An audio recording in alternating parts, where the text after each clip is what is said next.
ఓం నమ శివాయ. శ్రీ రేవణ సిద్ధేశ్వర స్వామి అనుగ్రహం.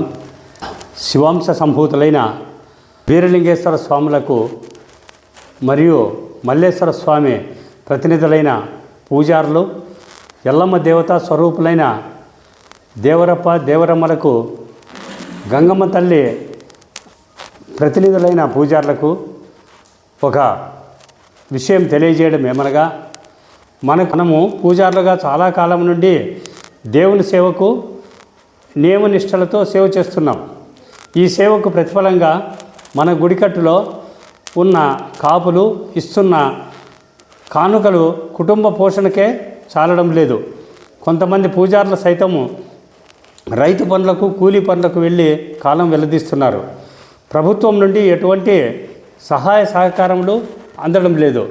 ఇక్కడే మనము ఆలోచింపజేయవలసి వచ్చింది. గతంలో దీని గురించి ప్రభుత్వ దృష్టికి కొంతమంది పెద్దలు తీసుకొని పోయినా ఫలితం లేదు. ఇప్పుడైనా ఆలోచన చేయవలసి వస్తుంది. చీకటిని తిడుతూ కూర్చుంటే ప్రయోజనం లేదు. చీకటిని పారద్రోలడానికి ప్రయత్నం చేద్దాం. ఎవరో ఒకరిద్దరు చేసేటువంటి పని కాదు ఇది. దీనికి ఒక సంఘం ద్వారా ప్రయత్నిస్తే బాగుంటుందనే ఆలోచన చేద్దాం.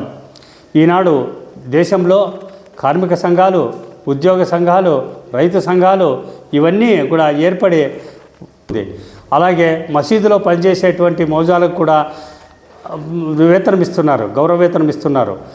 తర్వాత చర్చిలో ఫాదర్లుగా పనిచేసే వాళ్ళకే ప్రభుత్వం సహాయ సహకారాలు అందిస్తుంది. అయితే మన కులంలోనే ఇటువంటి సాంప్రదాయకమైనటువంటి సంస్కృతి సాంప్రదాయాలు కలిగినటువంటి మనకు ఎందుకు లేదో మనం ఆలోచన చేయవలసి వస్తుంది.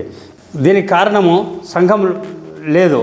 సంఘంలో ఉంటే మనకు కూడా కొంత ముందుకు పోవడానికి ఆస్కారం అనేది ఉంటుంది. ఇక్కడ గుడికట్లు కాదు, పెద్ద చిన్న తారతమ్యం లేదు. పూజారులు అనేవాళ్ళు మాత్రమే గుర్తుంచుకోవాలి. అందుకు మనమందరము కలిసి సంఘముగా ఏర్పడి సంఘం రిజిస్టర్ చేసుకుందాం. దానిలో సంఘం కోసం పాటుపడే వారిని మెంబర్లుగా ఉంచుకుంటాం. ఇందులో రాజకీయ నాయకులకు కానీ తావులేదు. మనం ముందు ఒక తాటిపై నిలబడితే రాజకీయ పార్టీలు కూడా మన వైపు చూస్తారు.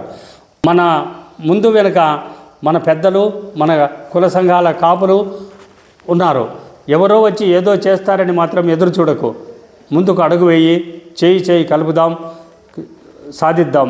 కొంచెం ఆలోచనలకు పదును పెట్టండి. ఇట్లు మీ కులగురువు శాంతమూర్తి స్వామి.